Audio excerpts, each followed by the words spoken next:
José Julián.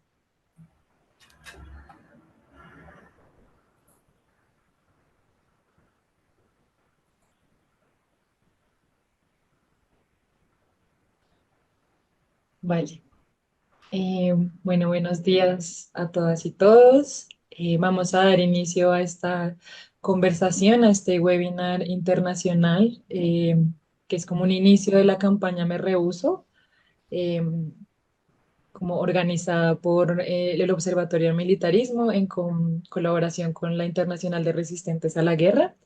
Y el día de hoy vamos a hablar un poco de como los retos y los aprendizajes que han tenido varias experiencias en distintos países frente a los servicios alternativos al servicio militar obligatorio.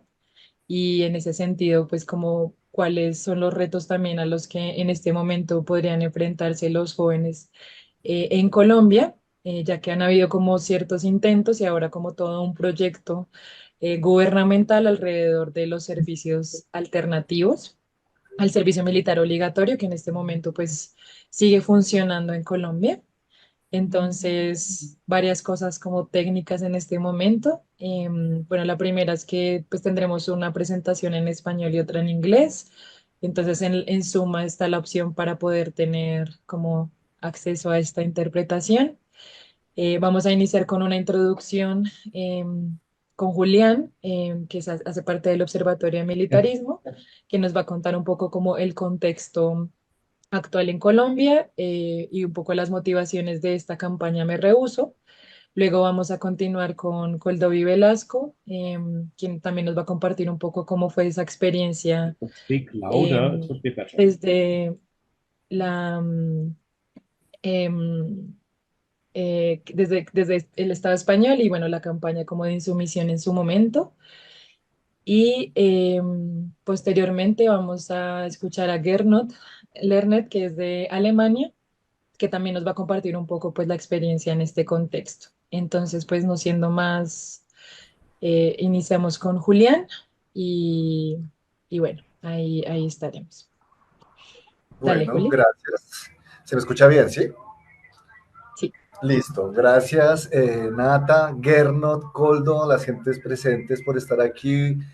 Eh, pues sí, como decía Natalia, es esta pregunta por los servicios sociales alternativos que hay que ha habido en otros países y las experiencias que están ahí. Y partir un poco hoy hablando como un punto de partida, hablando de lo que en Colombia acontece y en qué contexto es que está teniendo lugar esta propuesta de implementar un derecho, un servicio alternativo al servicio militar obligatorio, que aquí en Colombia se ha dado por llamar Servicio Social para la Paz, en el marco de una política de gobierno, del gobierno actual.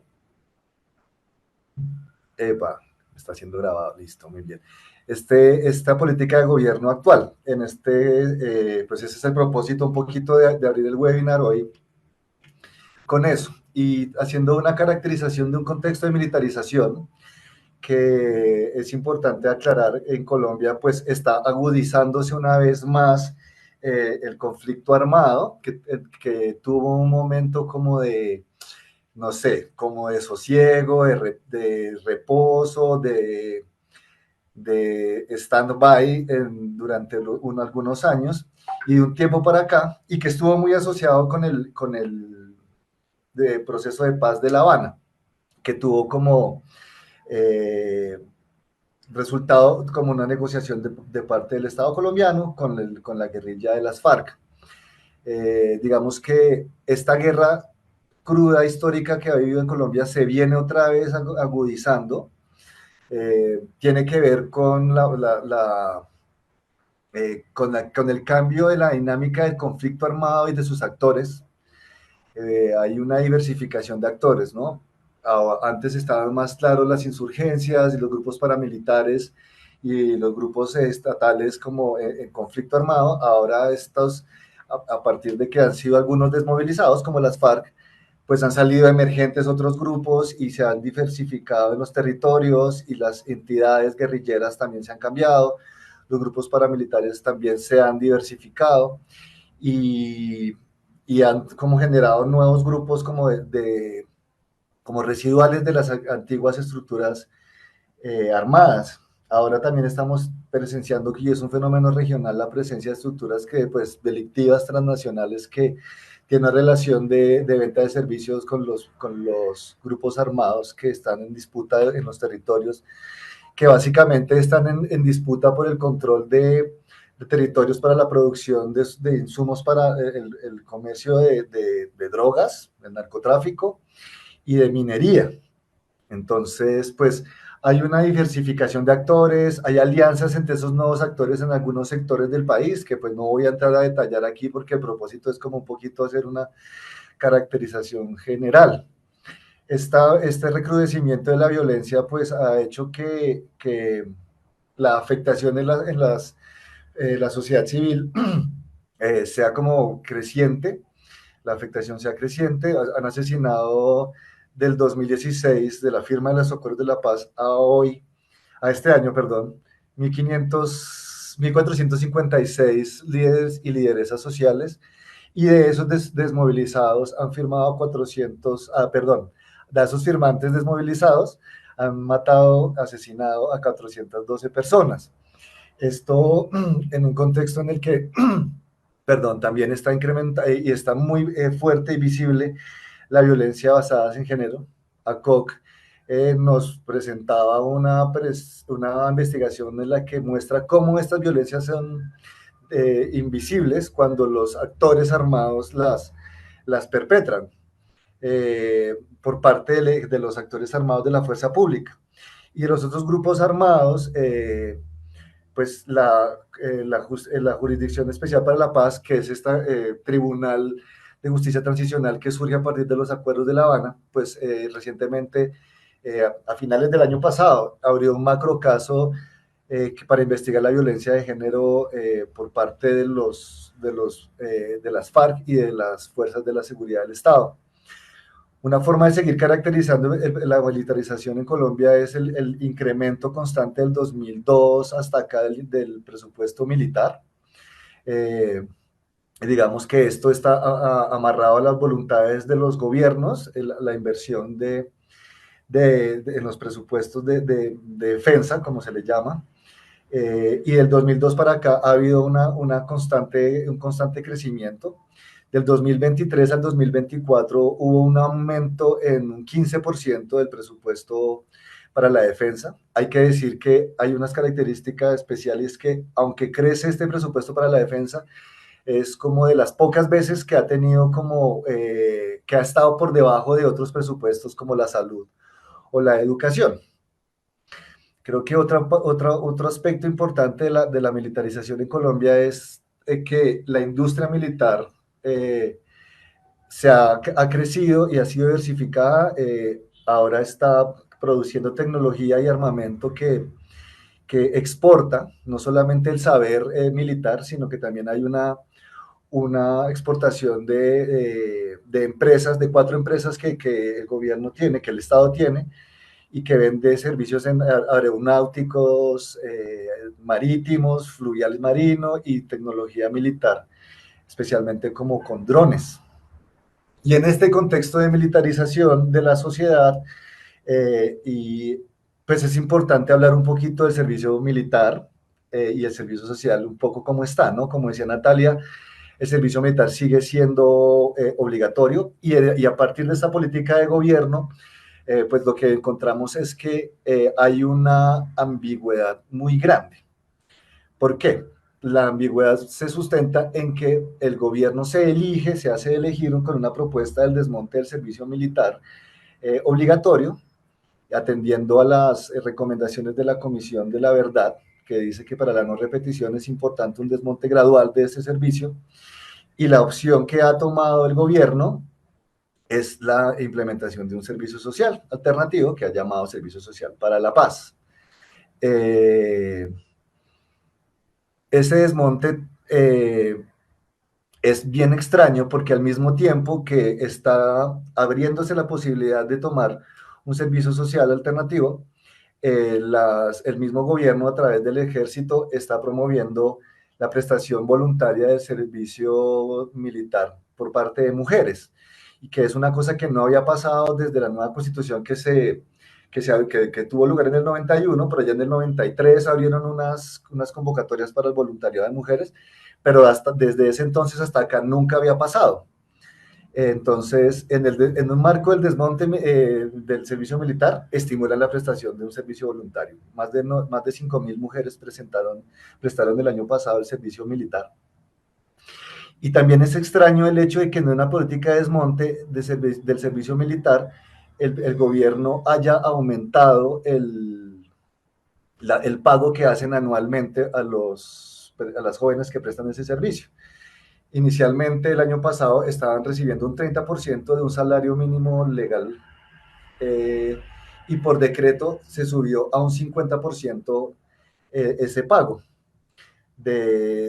pues, mensual por el servicio militar.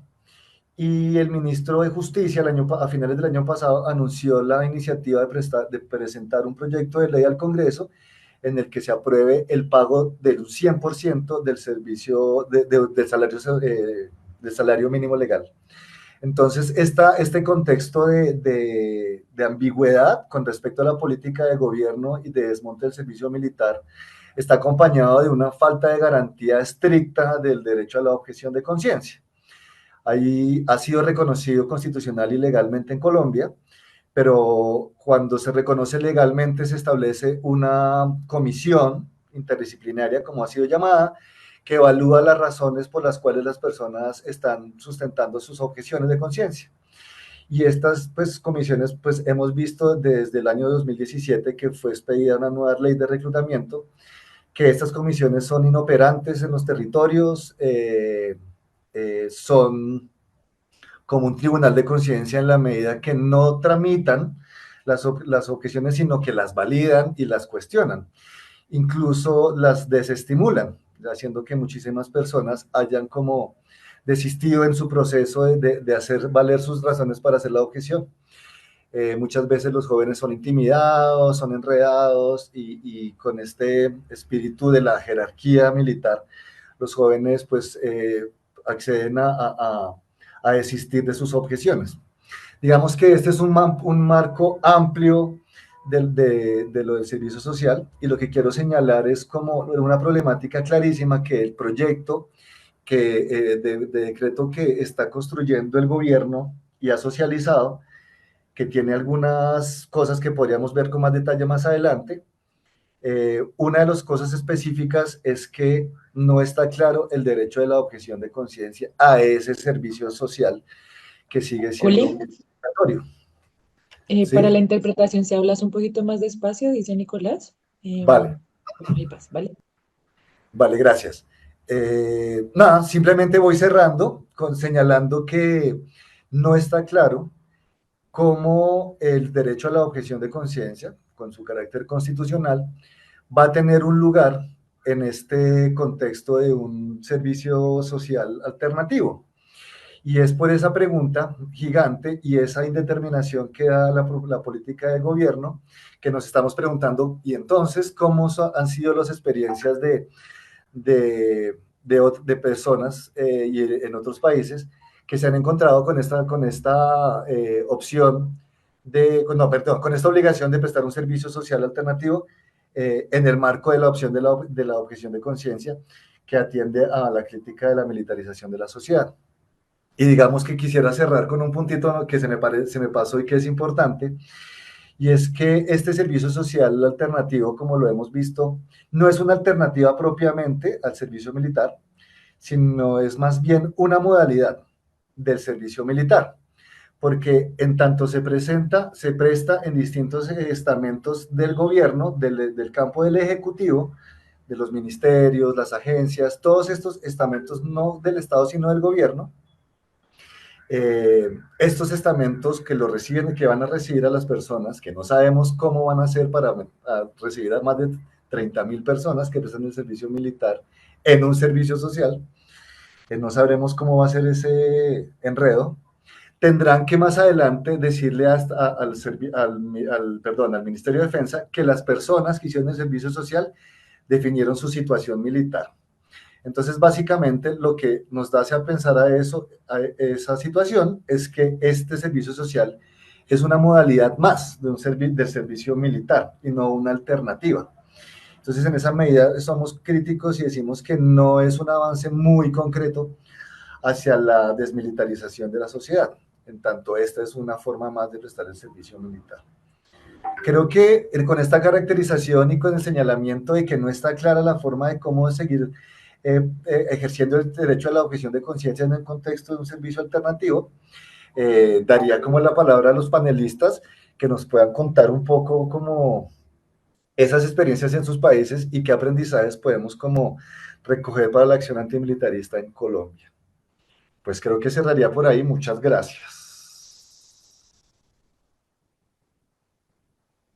Gracias, Juli, por este contexto que nos compartes, ¿no? Que nació un poco como de todos los diálogos y, y el acuerdo de paz, como qué ha pasado después de esto, y que, digamos, incluso habiendo firmado pues la paz, ¿no? Y habiendo habido como ciertos acuerdos y políticas, ¿no? Alrededor de cómo iba a funcionar esto, no, eso no necesariamente ha implicado como una disminución en el gasto militar, sino que por el contrario, e incluso con un cambio de gobierno, ha implicado como un aumento en este gasto.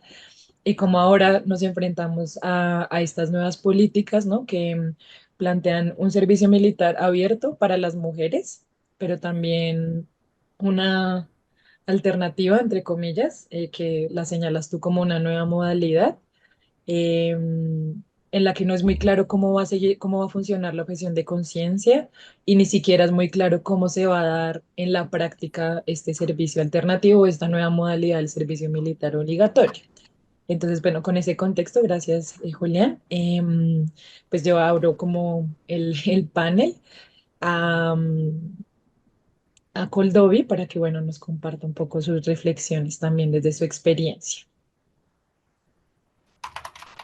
Pues muchísimas gracias, Natalia, Julián, Nicolás, por la traducción, a todo el observatorio por esta invitación que nos hacen en una época como esta, que son los carnavales, por lo menos por acá, y esto es lo que queremos hoy compartir, ¿no? Nuestra mirada antimilitarista, pacifista y no violenta desde un contexto muy determinado y por eso siempre con toda la prudencia, ¿no? De compartir experiencias y reflexiones desde unos contextos, unas trayectorias biográficas, unos privilegios determinados que, que simplemente el compartir es un ejercicio para inspirarnos y apoyarnos mutuamente en este ejercicio de transformación social, ¿no? Eh, Cuando nos hacían como dos preguntas a la hora de compartir, que, que son muy interesantes, ¿no? La primera es cuáles fueron esos debates, esos diálogos, esos aprendizajes del movimiento antimilitarista a partir de la implementación del servicio alternativo militar obligatorio, que en el Estado español fue la prestación social sustitutoria, ¿verdad? Así se se le llamó.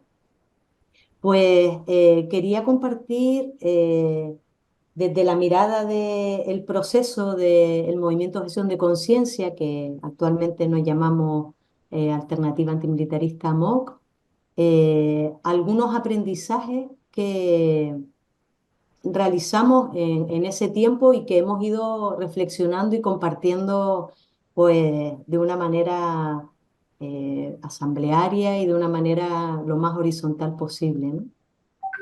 El primer gran aprendizaje fue la necesidad de aprender a dialogar para buscar lo común, lo colectivo y no estar buscando las diferencias entre las propias personas y organizaciones que somos parte del movimiento antimilitarista.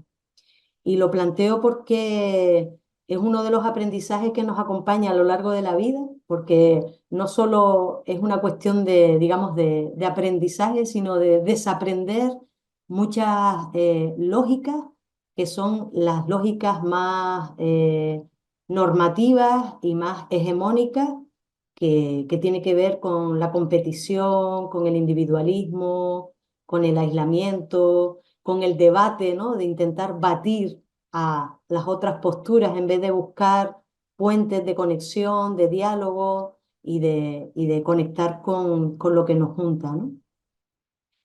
Eso nos hizo también aprender a ir renunciando a liderazgos unipersonales, eh, autoritarios, ¿no?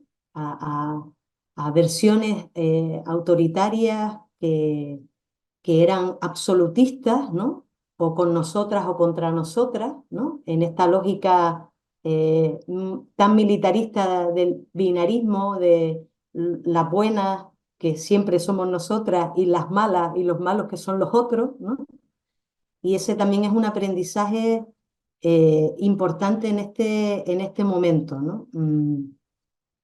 O por lo menos en ese momento fue un aprendizaje que seguimos todavía.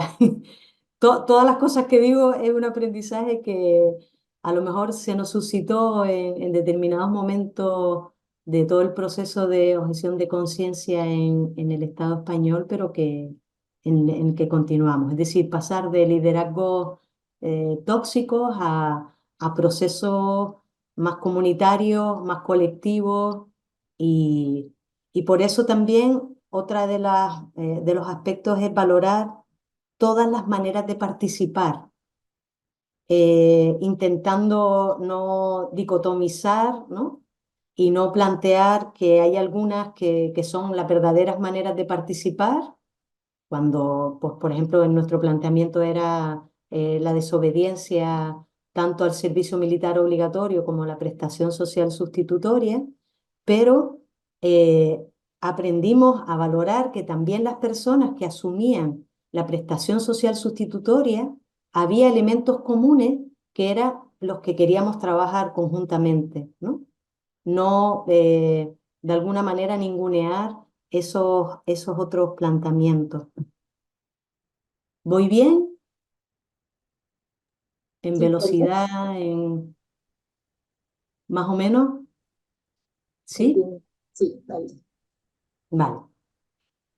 Después también otro aprendizaje para nosotras importante era cuando se hacen propuestas para desobedecer, cómo combinar y cómo cuidar los momentos y las decisiones personales con colectivizar la respuesta, ¿no? Que para nosotras es, después hablaremos de las estrategias más importantes y colectivizar la respuesta es, y organizarla colectivamente era un elemento muy importante. Pero aprender a combinar con el cuidado de también la toma de decisiones de cada una de las personas, suspendiendo el juicio, digamos, ¿no? Después también un elemento ciertas decisiones en el análisis fue el hacer memoria del movimiento y contextualizar cada paso en la realidad y en el proceso. Y esto significa como respetar de las tradiciones de donde venimos, ¿no?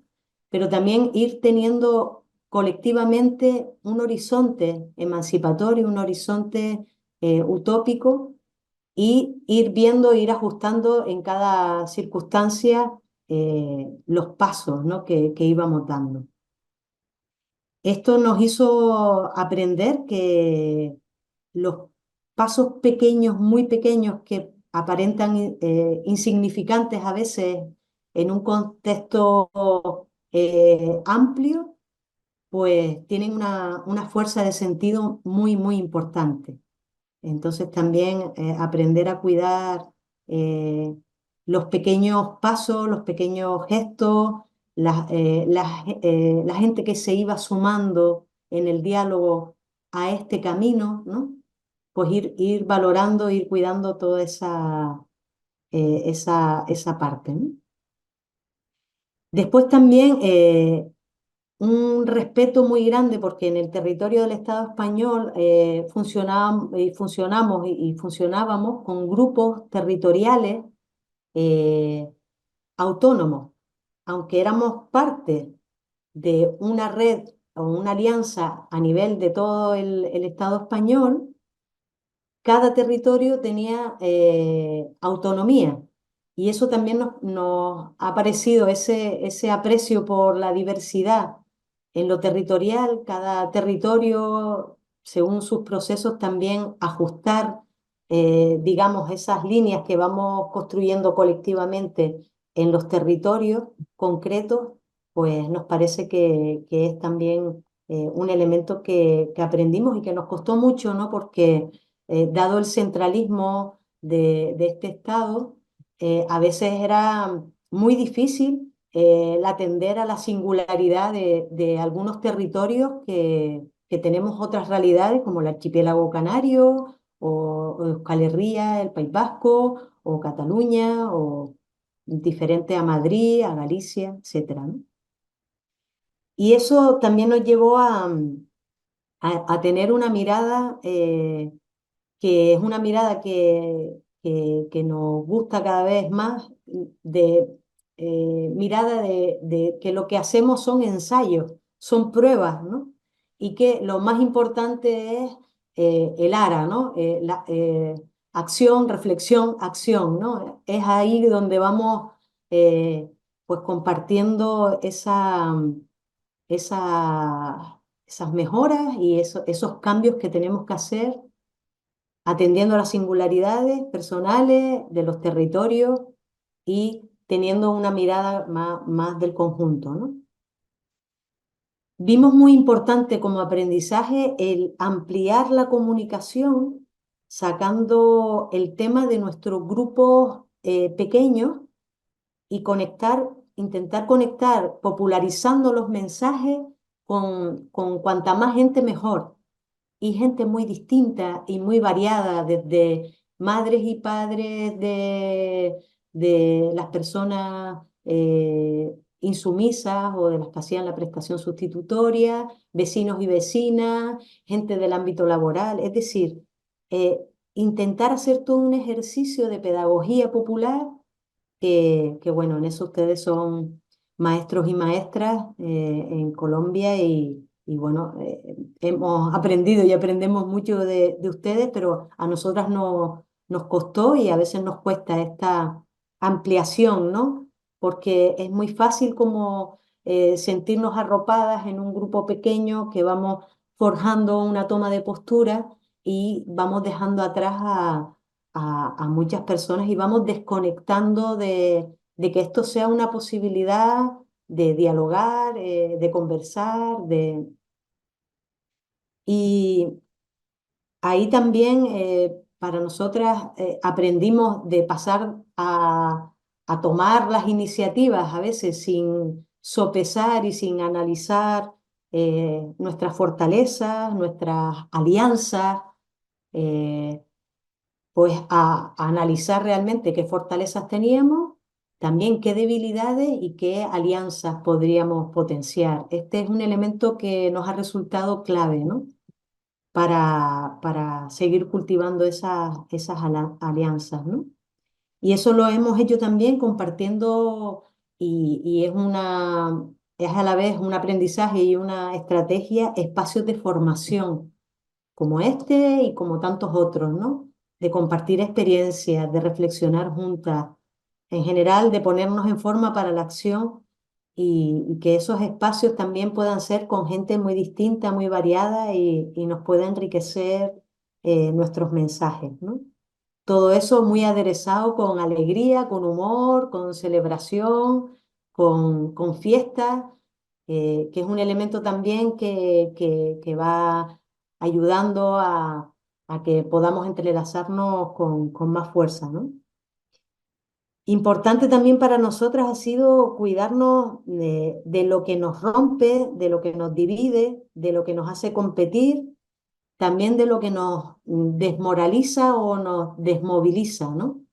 Porque hay muchos elementos como nuestras miradas y nuestras propuestas van muchas veces contracorriente o son contrahegemónicas, pues hay muchas a veces dificultades para no caer en que podamos tener una mirada muy desmoralizada o muy pesimista, ¿no?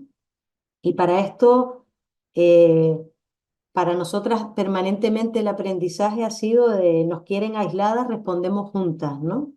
Politizar y colectivizar y organizar colectivamente las respuestas para que nadie quede aislada o tenga que tomar decisiones sin apoyo, sin arrope, ¿no? Es como la fuerza de o todas o ninguna, ¿no? Esto pues lo planteamos muchas veces después también en las estrategias, que cuando se ofrecían salidas individuales, pues de prisión o tener menos multa o tener la posibilidad de hacer una prestación sustitutoria muy cómoda, ¿no? La idea siempre era, bueno, si es para mí, que sea para todos y para todas. Si no es para todos y para todas, no es para mí tampoco, ¿no? No asumir ningún tipo de respuesta que sea privilegiada para una salida personal, ¿no? Y en ese sentido, un papel importante que jugó, que es una estrategia también y es un aprendizaje, es la fuerza del internacionalismo, ¿no? De una mirada global y de que el tema de la objeción de conciencia es una cuestión de todas las personas de este planeta, vivamos donde vivamos, ¿no? Y que lo que suceda la injusticia que suceda en Colombia es una amenaza para todas, ¿no? Y todas tenemos algo que plantear ahí y sentir ese arrope con esa mirada global, que yo creo que ustedes también lo hacen estupendamente, pues eh, cero aprendizaje que tengan que hacer, pero para nosotras fue un aprendizaje muchas veces porque, claro, es distinto hablar desde el eurocentrismo, ¿no? Y el etnocentrismo a mirar desde otros lugares, ¿no? Los valores para nosotras fueron una brújula y la objeción de conciencia como un derecho, y si la objeción de conciencia es un derecho, no puede haber un castigo y no puede haber una sustitución. No puede haber. Si la hay es porque no es un derecho, sino es porque se busca pues que se tenga que pagar de alguna manera una obligación que impone el Estado, una conscripción que, y que, y que no queremos desarrollar, que queremos desobedecer, ¿no? Por eso también desobedecer a ese castigo es desobedecer planteando que la objeción de conciencia es un derecho, ¿no? Ese es un aprendizaje que siempre teníamos que tener muy claramente en el foco. Con mucha atención atención, ¿no? Y tensión también, pero sobre todo atención a las trampas del lenguaje y al maquillaje, así como de los privilegios, las arbitrariedades o las salidas personales porque eh, es muy fácil de alguna manera meter, digamos, el bicho de sálvese quien pueda, ¿no? ¿Mm? Porque somos hijas de este sistema en el que vivimos y cuesta esta cuestión, ¿no? Algunos aprendizajes más, no sé si voy bien, ¿va bien? Sí, sí, Coldo. ¿Sí? De pronto como ir cerrando también un poco, pero dale. Vale, pues doy así unos... Es que aprendimos muchísimo, ¿sabes? Porque es que partíamos de estar poco bregadas en tantas cosas que bueno. Otros aprendizajes que para nosotras eran importantes es evitar la rigidez y los perfeccionismos puristas, ¿no? En las propuestas, en las iniciativas, que se resume era tan puro que se lo fumaron, ¿no? Entonces, bueno, ver que no hay ningún tipo de propuesta pura, sino ir viendo todo en proceso y en graduación, vernos en tránsito y en los tránsitos andamos en lugares distintos y todas hacemos falta, ¿no? Las relaciones con el Estado eh, era muy importante como hacer un ejercicio permanente de apropiarnos del poder y no delegar poder, ¿no? Trabajar todo ese ejercicio de crecer en capacidad de agencia, de autogestión, de apoyo mutuo, de trabajar mucho, como dice Nia, los cruces, ¿no? Lo intergeneracional, eh, todo lo inter, ¿no? Todo lo inter. Y ahí por la apertura a diversas formas de expresión y de acción, para evitar también centrar como que las luchas exclusivamente se hacen en las manifestaciones, en las concentraciones, en la gente sino plantear, bueno, pues poesía, música, el arte, la belleza y abrirnos a todos estos distintos lenguajes, ¿no? Con los grupos de apoyo fue un aprendizaje central, es decir, que cada persona que toma decisiones desobedientes tiene soporte, tiene grupo de apoyo que hace que una persona ponga el cuerpo, pero que ese cuerpo somos más gente que estamos ahí, ¿no? En nuestro caso, como hubo insumisos que dijeron que no al servicio militar obligatorio y a la prestación social sustitutoria, muy importante fue la conexión, y que fueron encarceladas, la conexión con las personas encarceladas nos hizo crecer en una mirada de desmilitarización social, entendiendo que la mayoría de las personas insumisas partíamos de unos privilegios que no tenía la gente que estaba en prisión, la mayoría de ellas por situaciones de clasismo, ¿no? De ese estar empobrecida o esta mirada de la sociedad totalmente punitiva. Para nosotras fue un aprendizaje la conexión con la realidad de las personas encarceladas, a que nuestra mirada también tuviera en cuenta una mirada de clase, una mirada antipunitiva y una mirada de desmilitarización social, rompiendo, digamos, esa mirada de lo militar solo como lo caqui, como los ejércitos, a entender la militarización como esa penetración de lo militar, de la lógica bélica en todas las dimensiones de nuestra vida, ¿no? Entre ellas el control social, ¿no?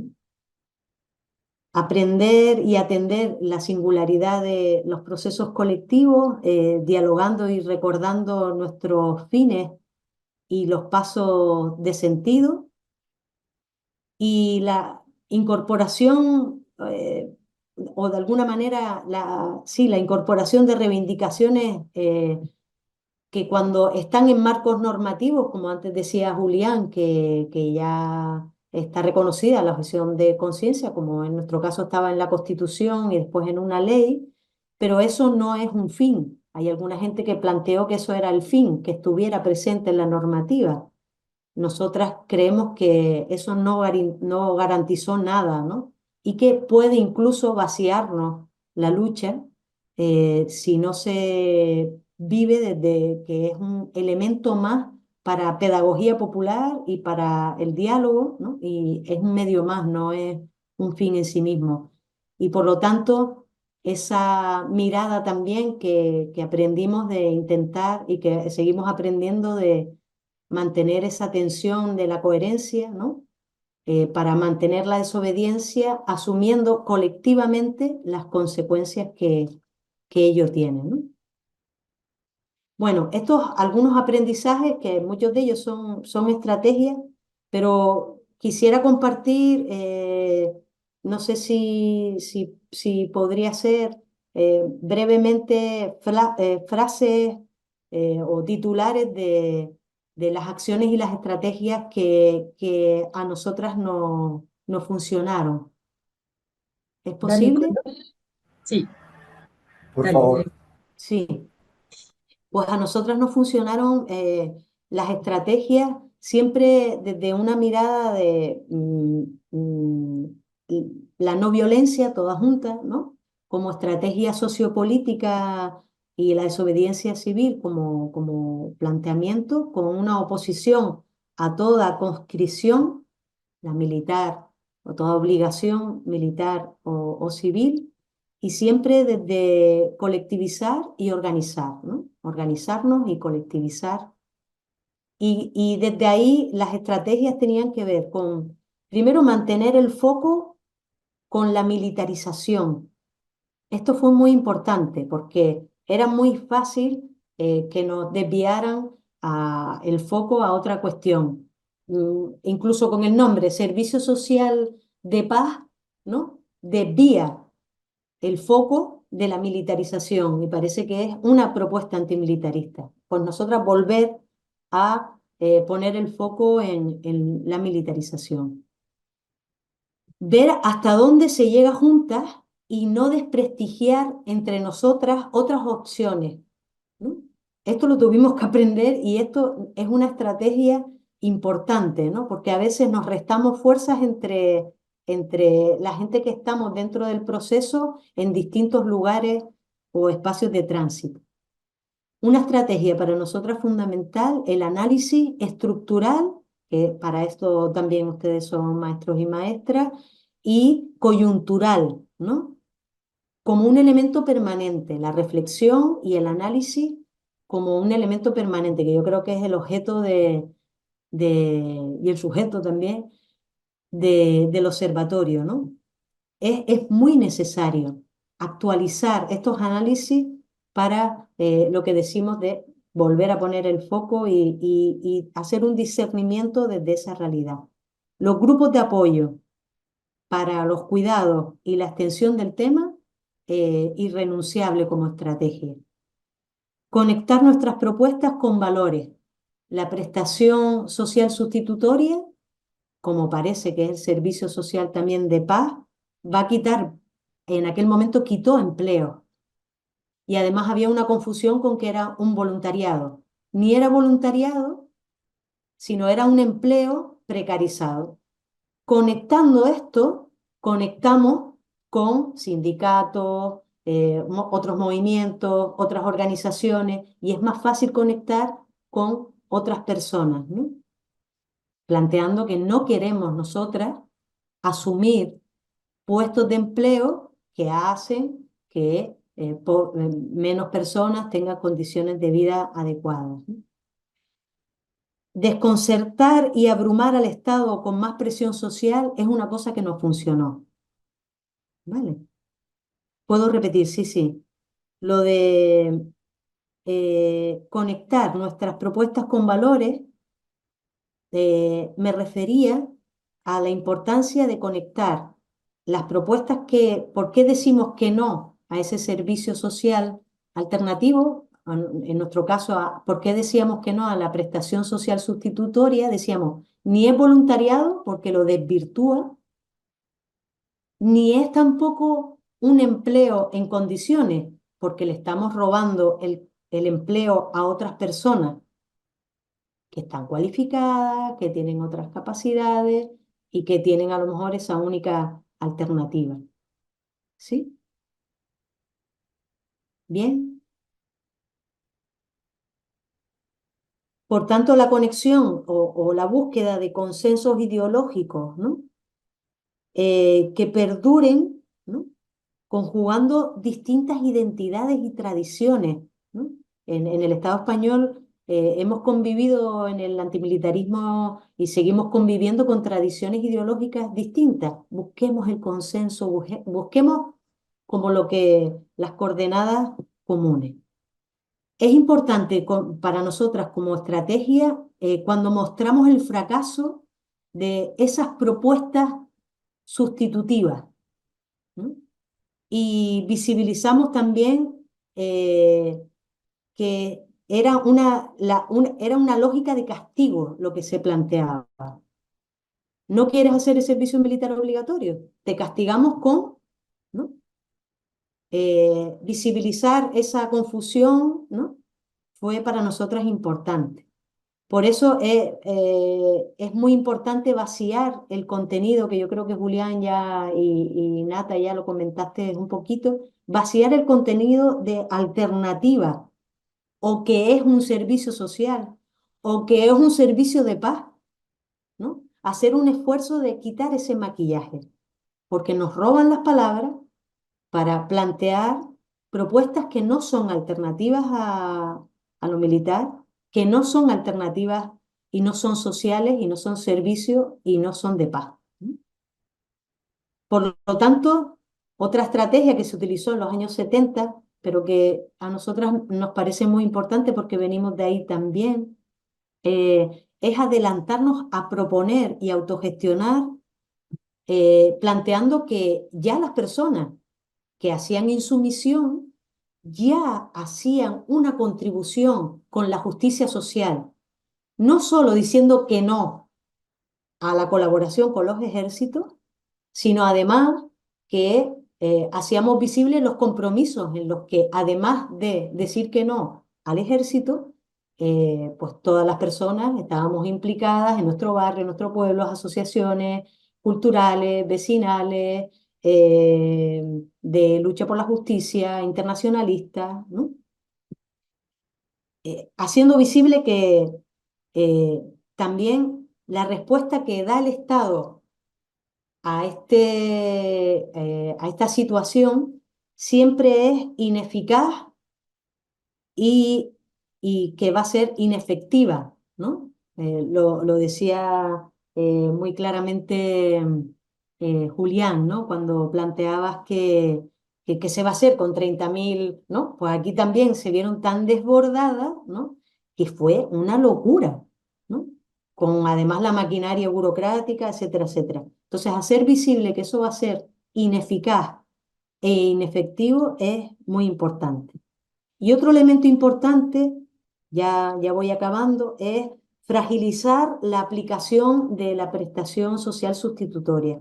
Cuando pedíamos o promovíamos y solicitábamos que no colaboraran eh, las entidades que iban a acoger a esas personas que iban a hacer la prestación social sustitutoria, les decíamos que no colaboraran, ¿vale? Para hacer fracasar esa supuesta alternativa, ¿no?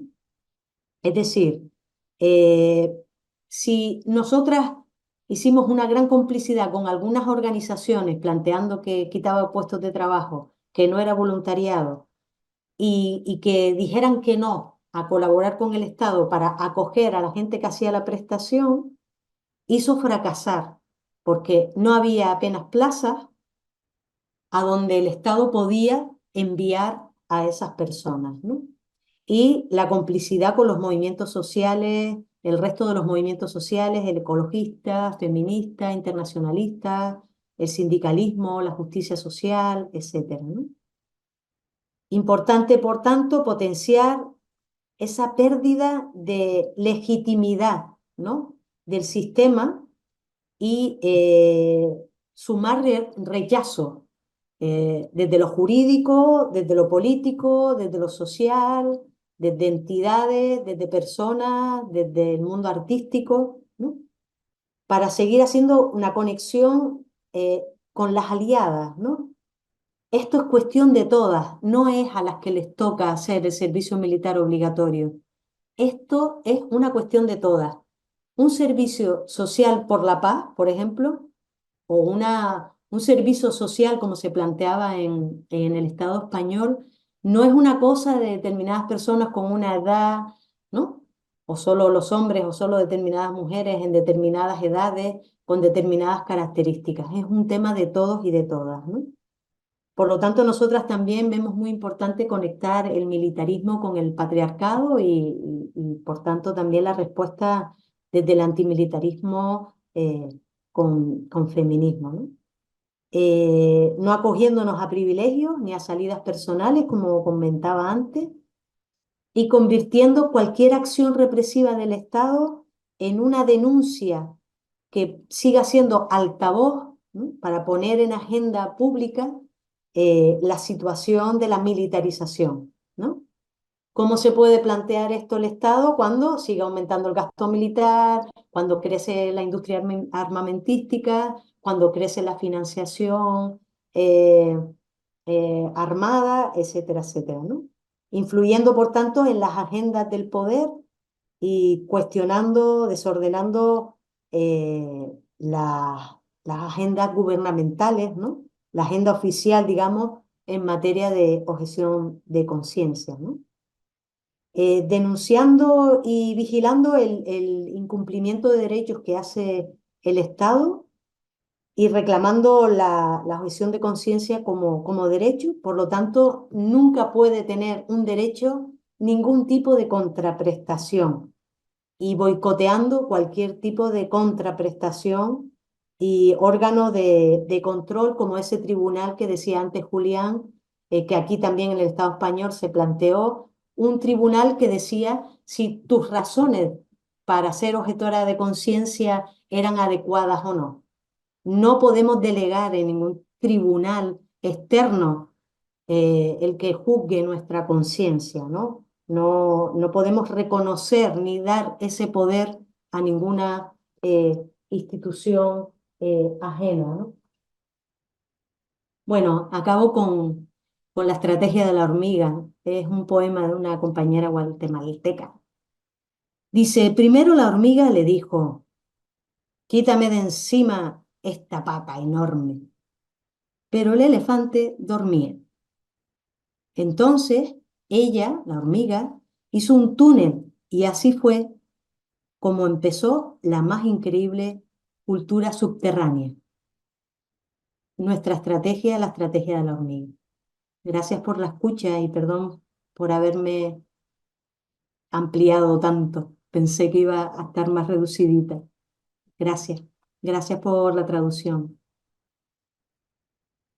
Muchas gracias, Coldo, por tu presentación. Creo que no solo es ilustrativa para esta conversación que se está como iniciando y que ya lleva como unos meses, años, sino que en general para todo el movimiento antimilitarista en Colombia y seguramente en otros lugares, ¿no? Estas invitaciones a pensar lo común, a revisar de qué manera se están como apropiando de ciertas palabras, ciertas formas que ya los antimilitaristas o los activistas en general están usando y han usado por muchos, muchos años, ¿no? Y de qué manera sumar voces, sumar perspectivas y estrategias. Entonces creo que es muy, muy ilustrador como lo que nos compartiste y gracias.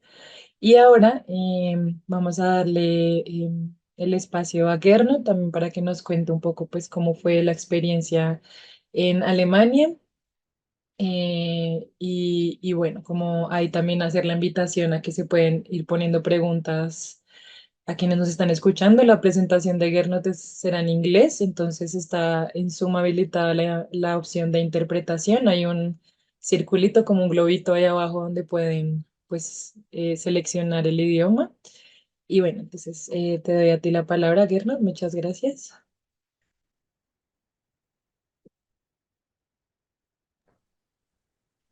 Well, thank you. I'll start with the first question about debates. Voy a empezar con la primera pregunta. After the experience of 2 world wars, the Nazi dictatorship and Las dos guerras mundiales, la dictadura nazi y el militarismo alemán, el derecho básico a la objeción de conciencia del servicio militar se consagró en la Constitución llamada la Ley Fundamental porque se consideraba provisional de la República Federal de Alemania en 1949. Alemania estaba entonces ocupada y no había ejército alemán. Los objetores de conciencia reconocidos por el Estado.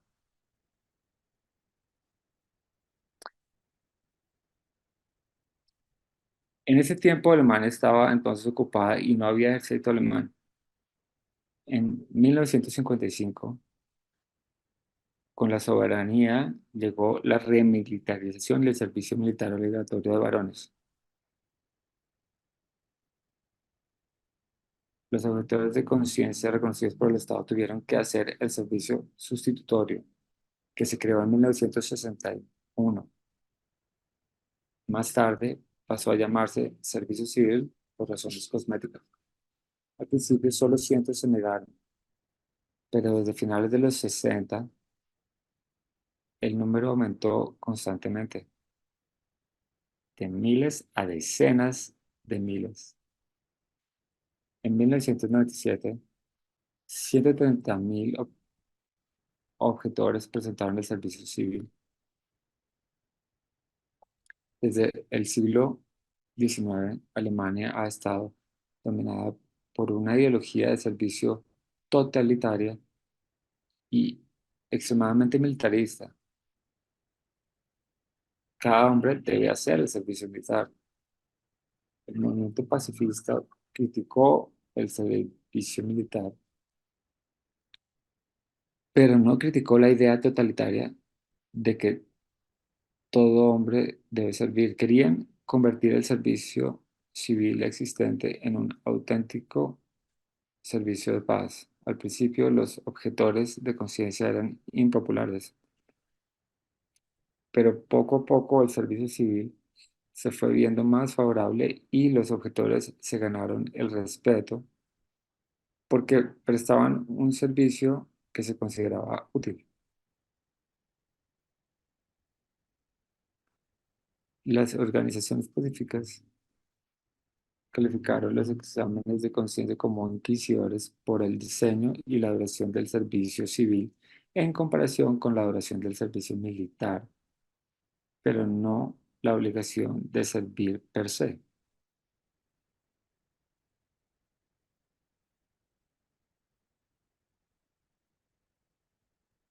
En la década de 1970 surgió un pequeño movimiento de insumisión que rechazaba por completo el servicio militar obligatorio y todas sus consecuencias: exámenes médicos degradantes, exámenes de conciencia y prestación del servicio civil, lo cual se consideraba antisocial, un apoyo a la guerra y una privación de la libertad. El movimiento siguió siendo minúsculo y solo desde la década de 1990 la mayoría de las principales organizaciones pacifistas han rechazado el servicio obligatorio. La Consejería de los Objetores de Conciencia tenía como objetivo lograr su reconocimiento y entrar así en el servicio civil. Más tarde, este asesoramiento proporcionó información sobre formas de evitar todo servicio obligatorio. El servicio militar obligatorio se suspendió en 2011, principalmente porque el ejército de masas se había vuelto superfluo. En la República Democrática Alemana, marxista-leninista, los objetores,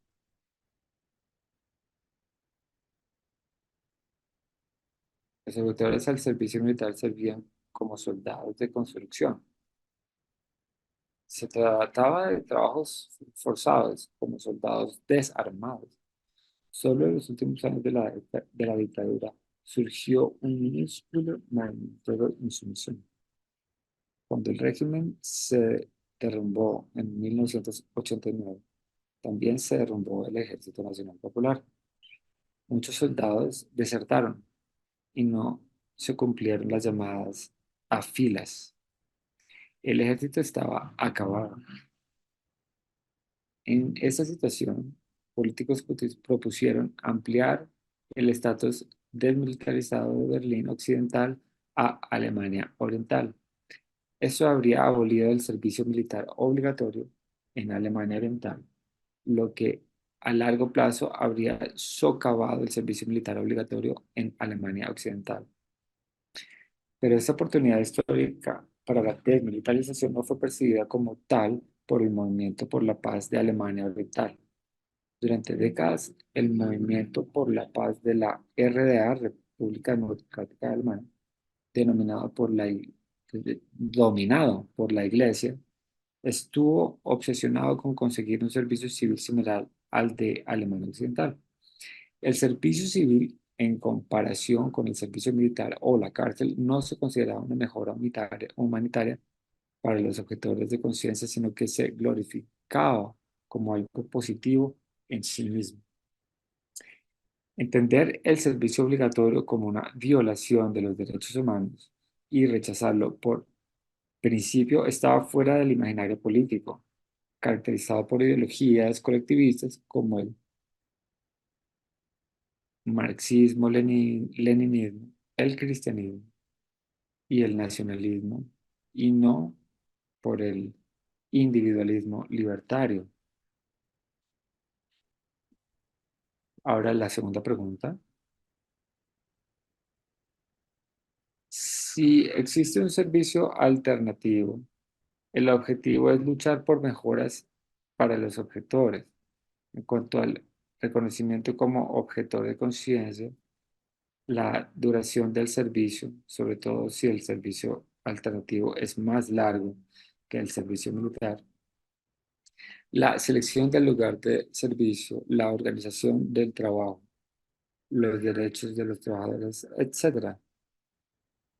También debe garantizarse que el derecho a la objeción de conciencia pueda ejercerse siempre, antes de la llamada a filas, después de la llamada a fila, durante el servicio militar, en la reserva y en caso de guerra. Sin embargo, los éxitos en ese sentido no eliminarán el servicio obligatorio per se y, en el mejor de los casos, solo conducirán a una demilitarización parcial. En Alemania, el gran número de objetores de conciencia ha hecho que el servicio militar debe considerarse normal y que el ejército se perciba como algo ajeno. Pero este efecto se produjo porque millones de hombres no prestaron el servicio militar, no porque prestaron el servicio civil. La suspensión del servicio obligatorio intensificó este rechazo al ejército.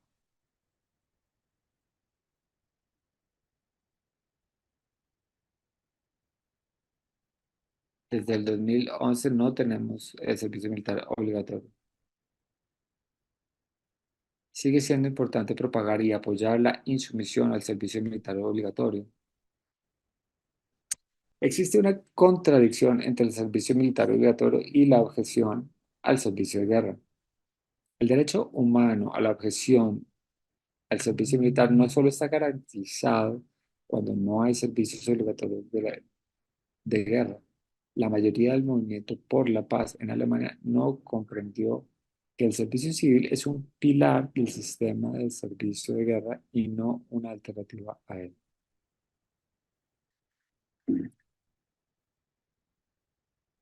Los militares no tienen que molestarse con inútiles alborotadores en potencia, pero al mismo tiempo, los que prestan el servicio civil serán auxiliares desarmados en caso de guerra. Y son explotados como mano de obra barata. En Alemania, ahora tenemos que luchar contra la reactivación del servicio militar obligatorio. Se supone que las mujeres también se verán obligadas a servir, porque el servicio militar obligatorio exclusivamente masculino se considera hoy en día discriminatorio.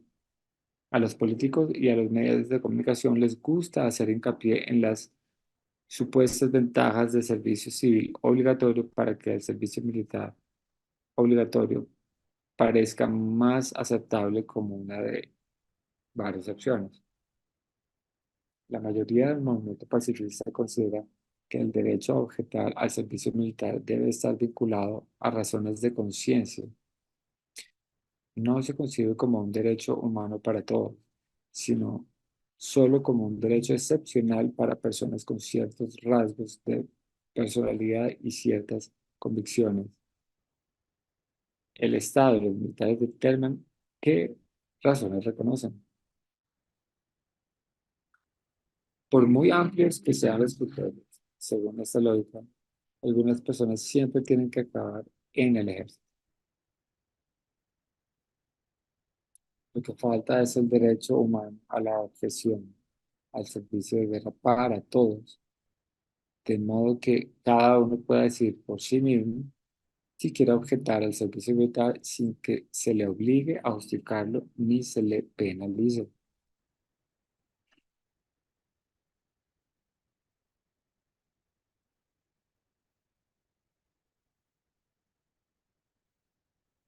El movimiento por la paz no puede tener ningún interés en que la gente se aliste en el ejército, ya sea libre o forzosamente.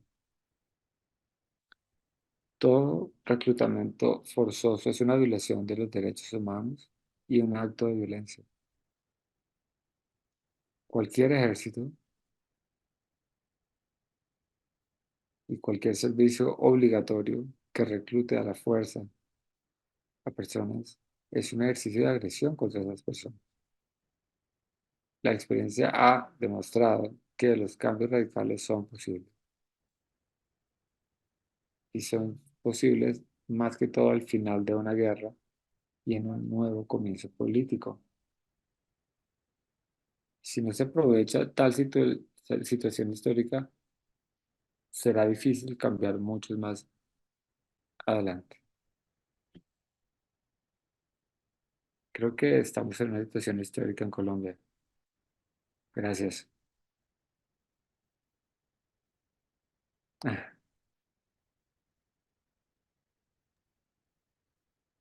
Bien, muchas gracias, Gernot, por tu presentación.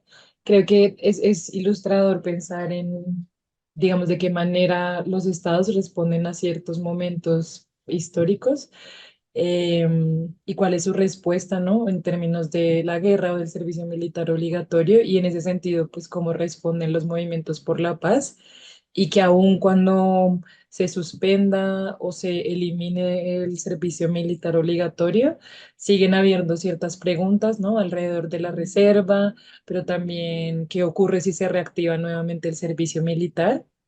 Y nuevamente, como esto que ya se ha venido diciendo durante todo el seminario, aquí, es de qué manera también se utilizan ciertos discursos o ciertas formas que son propias como del movimiento por la paz o de los movimientos feministas y demás, como para justificar nuevamente como los reclutamientos forzados o como la inclusión de las mujeres nuevamente al servicio militar.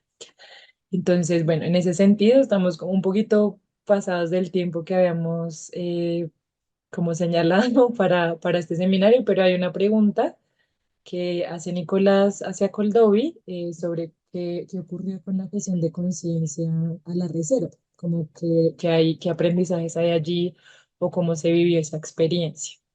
Entonces, Coldo, ahí puedes responder si quieres. Muy bien. Muchas gracias por la pregunta, Nicolás. Em, piden repetir la pregunta, que es como la experiencia del tema de la insumisión a la reserva, los aprendizajes desde ahí, ¿sí? Y la cuestión tiene que ver con que hubo a veces alguna gente que pensaba que el servicio militar obligatorio era el único espacio donde podíamos hacer objeción de conciencia. Y es un espacio en el que hacer objeción de conciencia, uno de los ámbitos, ¿no? Pero no es el único ni es el final, digamos, ¿no? Porque, por ejemplo, frente a ese servicio militar obligatorio que ahora, por ejemplo, está suspendido en España, ¿no? Desde el 2001, se hizo la estrategia de insumisión en los cuarteles para volver a poner el foco en la cuestión del ejército. Alguna gente hizo por introducirse en, digamos, en el reclutamiento para romper filas desde dentro y volver a plantear que cómo es que hay gente, ¿no? Y cómo hay recursos que se pueden derrochar y detraer de nuestras necesidades más básicas, de aquello que sí que realmente nos da seguridad, y detraerlo para la seguridad militar, ¿no?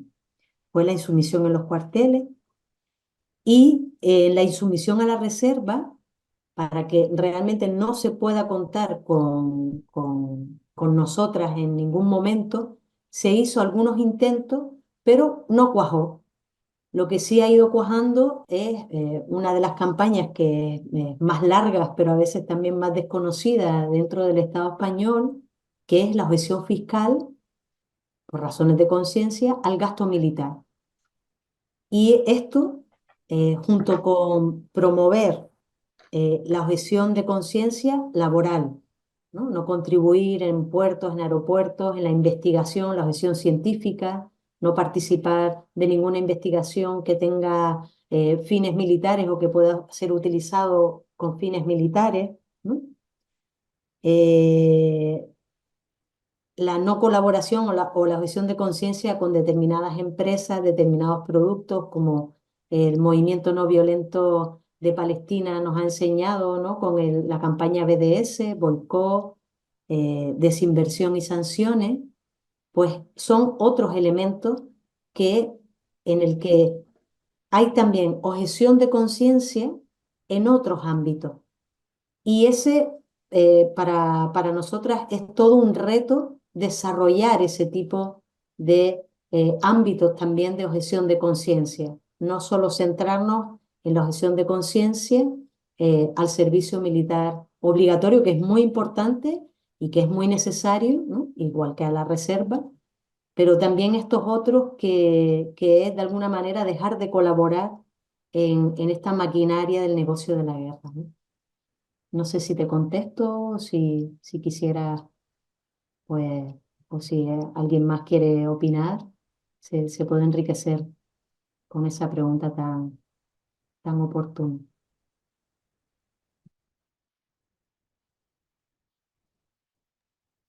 Gracias, Coldo. No sé si haya alguna otra pregunta en este momento. Em, Hay una pregunta Hay para una Gernot. para... Sí. Sí, la voy a leer. ¿Qué hicieron como antimilitaristas para posicionar que la objeción de conciencia debe ser para todas las personas y no solo para individuos con convicciones particulares? Sí, digamos como de qué manera se pudo señalar esta consigna, digamos que la objeción es para todos y no para ciertas personas. Ahí te abro el espacio, Ger. Um,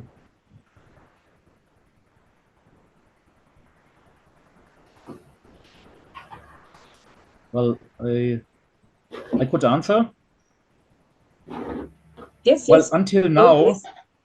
uh, I've sometimes the impression that I'm the only one. Yo soy el único que, se- que señala los derechos humanos porque todo el mundo está hablando de objeción de conciencia.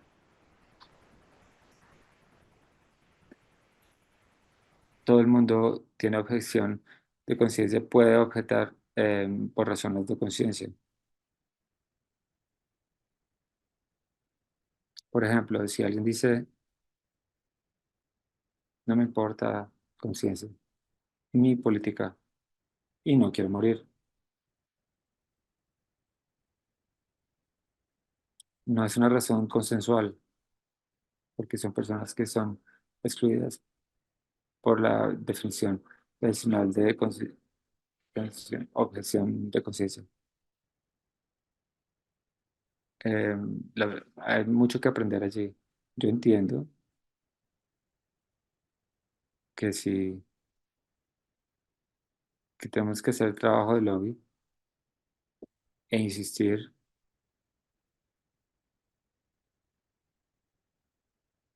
con el Estado y organizaciones internacionales para mejores acuerdos que refuercen, que promuevan mover la lógica de objeción de conciencias. Pero el problema es que dentro de los derechos humanos, internacionalmente, no hay un derecho de objeción al servicio militar, solo a la conciencia de objeción. Y esto tiene que ver con el derecho a la libertad.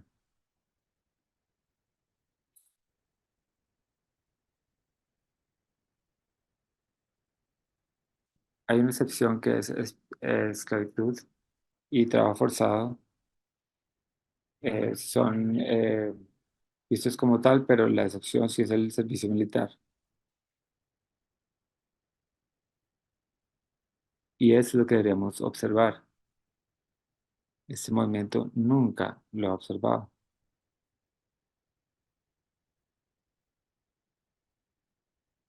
Un problema es la lengua en Alemania.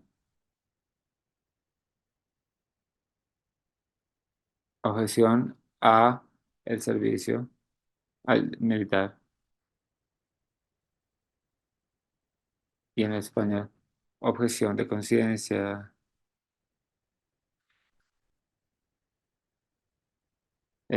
Tiende a limitar la capacidad del pensamiento.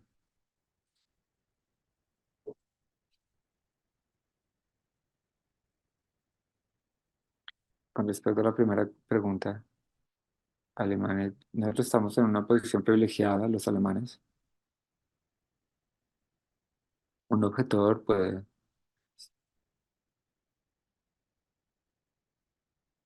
decir que es un objetor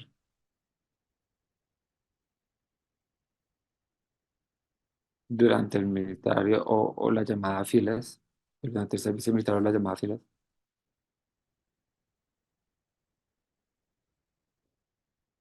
El problema es que cuando examinan la conciencia, ¿por qué es que cambian su opinión? Y esto puede ser difícil. Si alguien pensaba diferente conscientemente antes.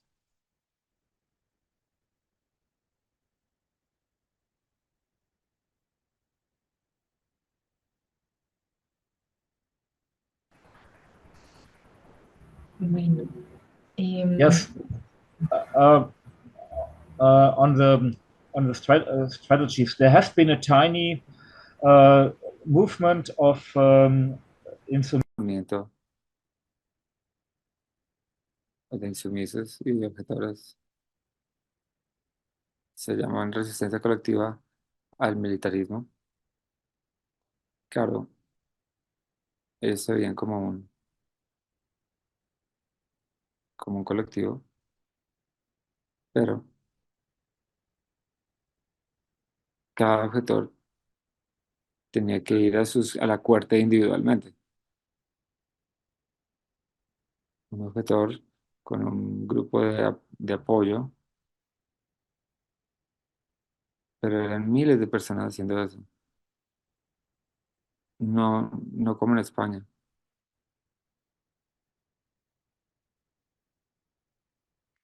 La ideología de, de que el servicio militar es una cosa buena. mm, ah, em,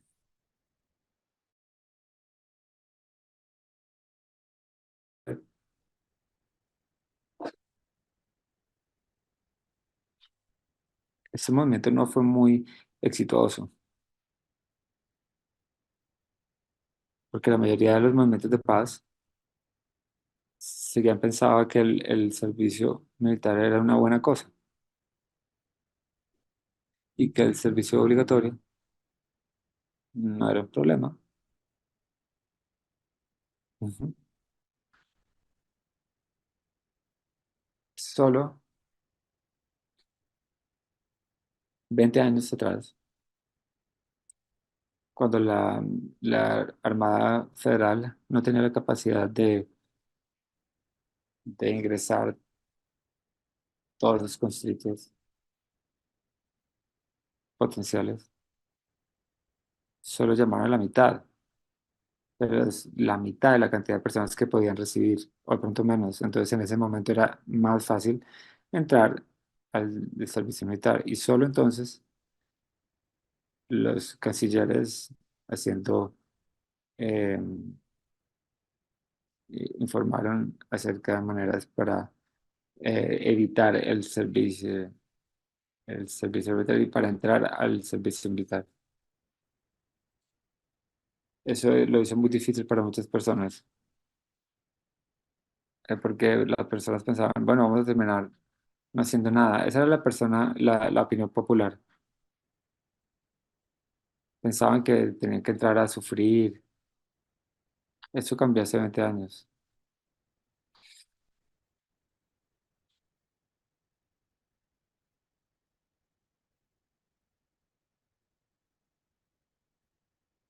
Empezó a cambiar hace 20 años.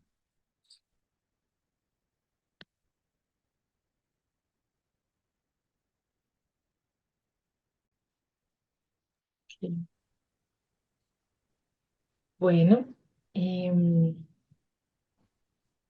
muchas gracias como a las personas que hicieron sus preguntas, también a Coldovi y a Gernot por sus presentaciones y como este compartir de experiencias, de aprendizajes, de retos. Digamos, siguen ahí las preguntas de cómo hacer que lo individual pueda ser como compartido con grupos más grandes y no necesariamente con quienes están siendo reclutados, sino también pues con las otras personas que rodean a estas mismas que están siendo reclutadas o que están en la edad de serlo. Y bueno, no sé, Juli, si quieras decir algo para cerrar. Y si no, pues ahí ya nos podemos despedir, pero pues te abro como el espacio también como observatorio para que digas algo antes de despedir.